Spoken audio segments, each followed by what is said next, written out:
My name is AJ Basson. I just want to state the facts to this case, and I want to be brief as can be. I've got a co-accused in this case. We were sentenced in February 2015. The case was opened on the 8th of December 2012.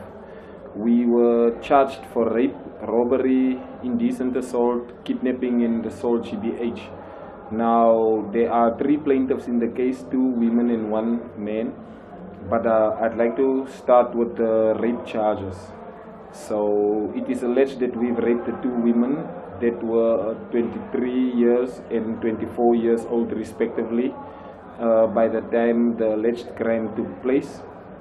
I was 24 years and my co-accused was 17 years at the time. So just a brief background. On the night we met these girls, we were out celebrating the fact that my co-accused had just is finishing school that year, and we were really happy that at least it seems like he'd get somewhere one day, unlike his cousins and his bigger brother that were all into drugs. These are the guys that lives in the same house as he. I've kind of like guided my co-accused throughout his whole high school years, and both his parents had passed on during his high school years already, and just as much as I used to guide some of the young boys in the neighborhood in order for them to at least try finishing school so they can get somewhere, I did the very same for my co-accused. I've never used drugs.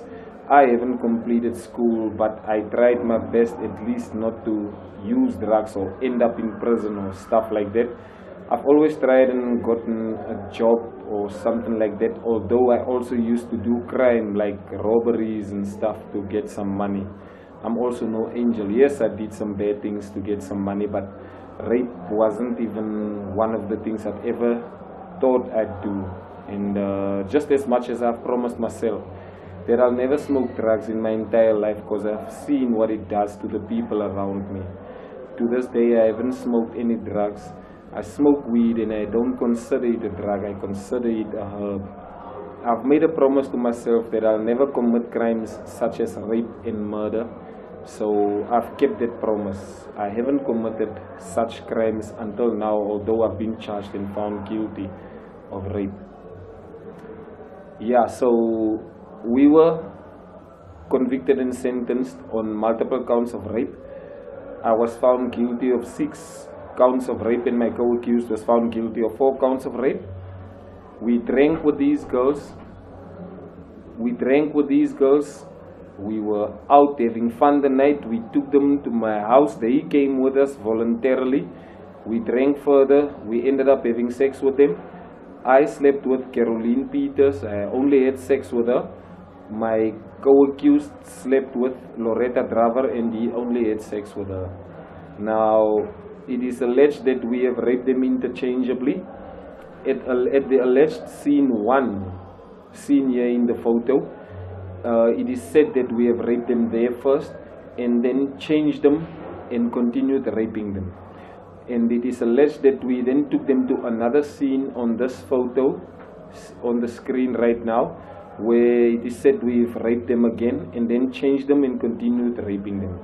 From there, it is said that we walked with them to my house, basically kidnapped them to the house that I rented, and we raped them again, changed them, and continued raping them throughout the whole night.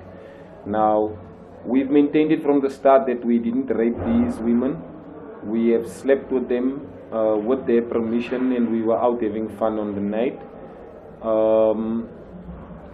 2 condoms were found at the house that we slept with them, the house that I rented, and the condoms were sent for DNA analysis. The results came back after 3 years, and the results indicated exactly what we said in our statements when we got arrested.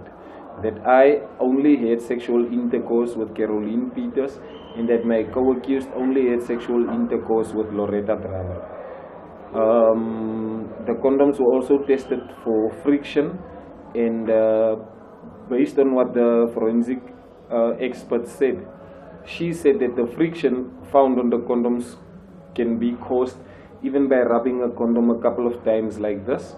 And when she was questioned of whether the friction can lead one to conclude that we've had more than one round of sex with multiple rounds of sex with the plaintiffs, she said no. And she was asked by my legal representative whether she could compare the friction on the condoms to a certain amount of rounds of sex, and then she said basically one round of sex and nothing more. She did say though that there was one question mark about the results that they found in their DNA analysis. She said they've also found the DNA of an unknown female on both of the condoms, meaning there's a third woman in the picture. Now, after a couple of months in prison, I've realized that these women, the plaintiffs in the case, were taken to the hospital by the same woman that have charged us for this case, Warrant Officer Prince. So I think that the DNA of the third woman found on both of the condoms must have been Warrant Officer Prince's DNA, which might be the reason why they have removed her from the case when the trial started. So at the first alleged scene, there were no condoms found. There were also no empty condom packets found. So if we had sex there about less than 10 hours prior, then they should have at least found one condom or one empty condom packet, because the girls maintained that we had used condoms every time we had sex with them. So at least one condom must have been found at that scene. At the second alleged scene here in the photo, it is also said that we have raped them there, but no condoms have been found there. No empty condom packets have also been found at this scene. And the alleged rapes must have taken place there within less than 10 hours prior to the time that the investigating officers arrived at these alleged scenes, meaning something must have been found there, a condom or an empty condom packet at least, because nobody walks around in the field and then picks up a used condom or an empty condom packet just like that. As you can see in the background of this photo reflecting on your screen right now, there are shanties, corrugated iron houses in very close proximity to the alleged scenes. And as you can see on the photo appearing on the screen right now, there are some stones that has been packed there in such a way that you can notice people sit there every day. It's the people that are living in these corrugated iron shacks that are usually sitting there. So none of them were even quizzed about whether they've noticed or heard anything out of the ordinary the previous night in order to establish whether we were really there with the plaintiffs in the case or not. And none of them have also been questioned as to whether there was anybody was noticed at the scene from sunrise to the time that the investigating officers had arrived at the scene. So there were no condoms or empty condom packets found, because we didn't have sex with the plaintiffs there and we didn't rape the plaintiffs there. Yes, 2 condoms were found at my house because we did have sex with them at the house, not interchangeably, which is what the DNA analysis also indicates.